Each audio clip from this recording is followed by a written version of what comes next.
છો શિનોર સમાચાર ન્યૂઝ। હવે છે અગત્યના સમાચાર। બોડેલી મુસ્લિમ સમાજ દ્વારા વકફ સંશોધન બિલના વિરોધમાં આવેદનપત્ર અપાયું। બોડેલી મુસ્લિમ સમાજ દ્વારા આજે બોડેલી અલીપુરા 4 રસ્તાથી મૌન રેલી યોજી બોડેલી સેવા સદન કચેરી ખાતે પહોંચી વકફ સંશોધન બિલના વિરોધમાં એસડીએમને આવેદનપત્ર આપવામાં આવ્યું અને વકફ સંશોધન બિલને રદ કરવા માંગ કરવામાં આવી। મુસ્લિમ સમાજના આગેવાનો મોટી સંખ્યામાં હાજર રહી સામૂહિક વિરોધ નોંધાવ્યો હતો। રિપોર્ટર વિરેન્દ્રસિંહ દેસાઈ, સિનો સમાચાર ન્યૂઝ, બોડેલી।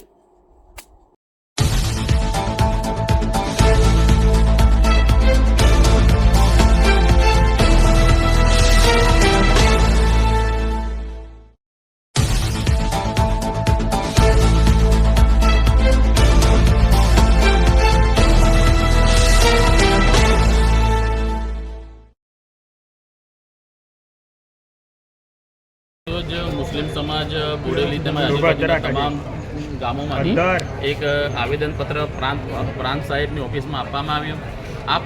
આ આવેદન વકફ બિલ જે પાસ થયું છે એના વિરોધમાં તેમજ આવનાર સમયમાં યુસીસી કરીને એક બિલ આવી રહ્યું છે। યુસીસી બિલથી અમારા મુસ્લિમ સમાજને સખત વિરોધ છે। એનું કારણ એક છે કે આ જે યુસીસી છે એ બંધારણ આર્ટિકલ 25, 26, 28, 29 એનું ઉલ્લંઘન કરે છે અને જે ધાર્મિક બાબતોનો જે સ્વતંત્રતાનો અધિકાર આપેલ છે એનું ભંગ થાય છે। તો બિલકુલ આ યુસીસી એ ગેરબંધારણીય છે। એના માટે આજરોજ મુસ્લિમ સમાજે સખતમાં સખત મોટી રેલી આયોજન કરીને આવેદનપત્ર આપવામાં આવ્યું છે અને અમારો આ ખાસ વિરોધ છે કે આ યુસીસી બિલ પાસ ના થાય અને તેમજ અમારા મુસ્લિમ સમાજના હિતોનું રક્ષણ થાય તેવી વિનંતી છે। વકફનો વિરોધ શા માટે? વકફની અંદર એવું છે કે વકફ એક એવો શબ્દ છે કે જે મુસ્લિમ સમાજના તરફથી આપવામાં આવેલી લોકો માટેની મિલકતો છે। તો જો મુસ્લિમ સમાજ જ તેનું સંચાલન કરે તો તેમાં બીજા કોઈ સમાજનું જો એ થાય, સરકારનું દખલગીરી થાય તો એમાં મુસ્લિમ સમાજને બહુ મોટો લોસ જવાનો એક સંભાવના છે।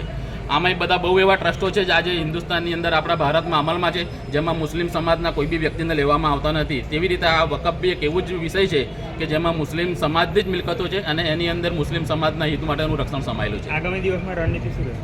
બસ આગામી દિવસોમાં અમારી એક જ રણનીતિ છે કે અમે આવનાર દિવસોની અંદર આ ઉચ્ચ કક્ષાએ આની રજૂઆત કરીશું તેમજ ગાંધી ચિંધ્યા માર્ગે અમે આંદોલન કરીશું। શું નામ?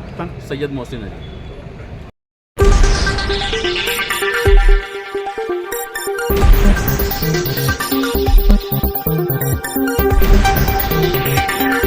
Thank you.